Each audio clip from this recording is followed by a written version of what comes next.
Okay, well, we have our analysis of the Chopin Prelude in E major. Please note first that we have all bass clef in both hands. And make sure to have a listen to the recording before watching the video. Here we are in the key of E major. We start off with the 1 chord, E major, going to the 5 chord, B major, and going back to the 1 chord, E major, very simple beginning. We continue, the predictable next chord of 4, A major. I'm going to call this passing tone at the end of the measure. It's all working out nice and good, circle progressions.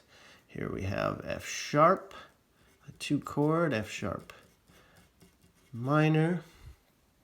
And we go to here, F sharp still in the bass, D sharp, F sharp, A and C sharp. This is the 7, half diminished 6, 5. Remember half diminished, D sharp, minor 7, flat 5 over F sharp. Well, and we finish the measure with the 5 chord here, B major. I'm going to call this G sharp. That happens in this chord in anticipation. Also possible to call it a 3 chord. After the 5 chord here, we have a deceptive resolution. Bass goes up to a C sharp, and we have our 6 chord, C sharp minor, which goes to F sharp, C sharp E, A, which is the 2 chord in first inversion, sharp minor 7 over A. We get the end of the measure. We go back to the 5 chord B with this nice 4/3 sus. And again, we have another deceptive resolution. This time, though, we have C sharp E, G sharp B, D sharp. That's a 9th chord. Chopin resolving here to 6, 9, C sharp, minor 9, getting jazzy. Continuing here, we have F sharp, A sharp, E, and we have D sharp. And remember from chapter back, F root, 3rd, 7th, and 13th. This is a dominant 13th chord, but F sharp is not the dominant in E major. F sharp tonicizes B, which is 5, so that makes this 5, 13 of 5. F sharp 13, which resolves first. Before going to the 5 chord, we have D sharp, F sharp, A, C. This is the 7, half diminished 7, D sharp diminished 7, and then all the way at the end of the measure, we get this B for a 5, 6, B over D sharp, and we resolve back to 1, E, just like the beginning, 5, B, and then here we get our big change. We have fun with ledger lines here, a G in the bass, a D, a G, and a B. This is a G major chord in the key of E major. This is the flat 3 chord, G major. Another sharp here, and this should be natural. We get the F at the end. Again, I'm going to call it a passing tone.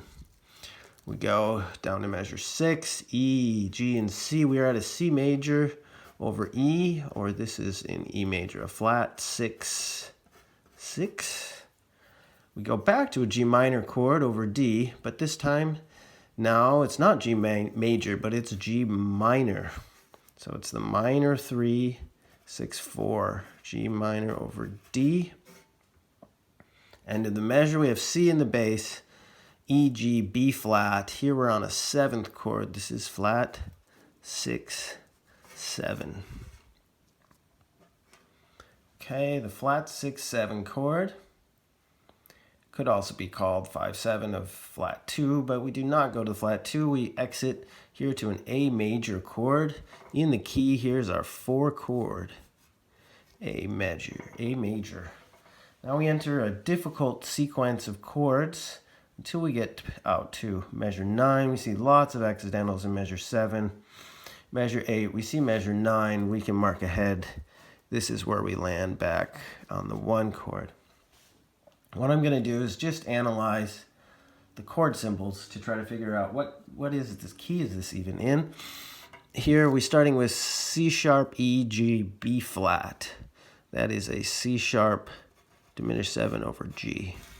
That resolves to B flat, D flat, F over F. This is a B flat minor over F. Just think we're supposedly in the key of E major with the B flat minor chord.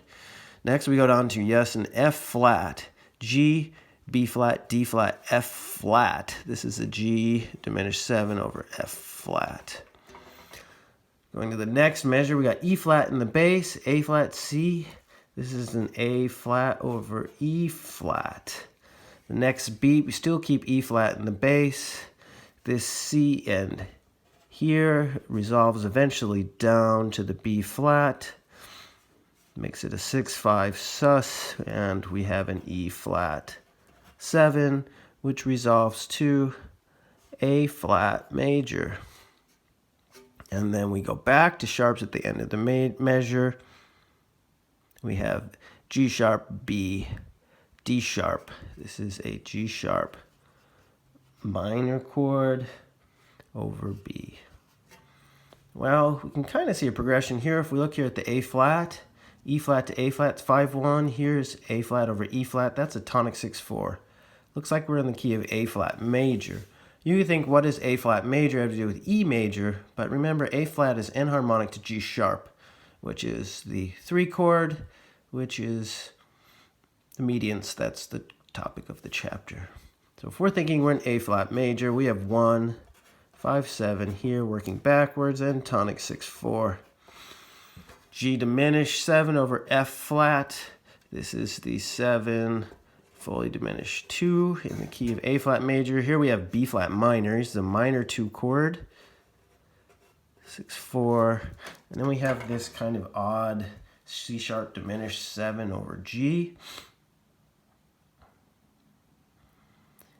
Enharmonic, G diminished 7, G, B flat, D flat, F flat is the same thing as C sharp, E, G, B flat, and I guess I could kind of loosely call this a 7, diminished 7 in the key, all of this in the key of A flat major. Missed my chord symbol here. All right, the exits, the cadence, back to E major. We're in A flat major. We go to G sharp minor. You can think, well, what's the difference between these two?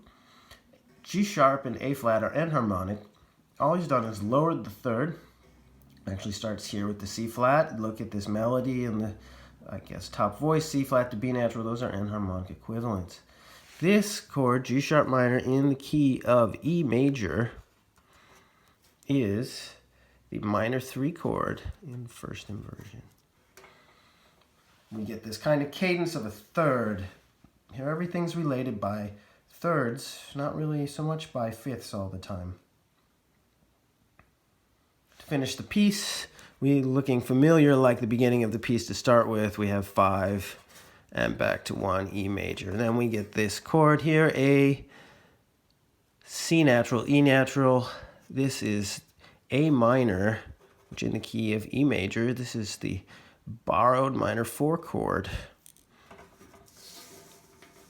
Going to the last line, we have here F, A, C, F major. This is our Neapolitan flat 2, F major. Next we have a C major chord going back to an F major chord. Looks like 1, 5, 1, but we're in flat 2. This is 5 of flat 2. Next we move, we get a B flat major chord. You think, what is going on here? But if you think about, we're kind of like in a miniature F major, F, C, F, 1, 5, 1. B flat is the 4 chord in F major. You ready for this? This is the 4 chord of flat 2. It's like we're a little teeny modulation to F major. Okay, to finish off here, penultimate measure, we have a G minor chord. Okay, G minor chord in E major. This is our minor 3. G minor, we go to a D major chord, and then we go to a G major chord. Again, like here, we saw F, C, F, 1, 5, 1 in a way. Here, G, D, G, we're at like 1, 5, 1. This is the 5 of 3, And then we go to this 3 chord here.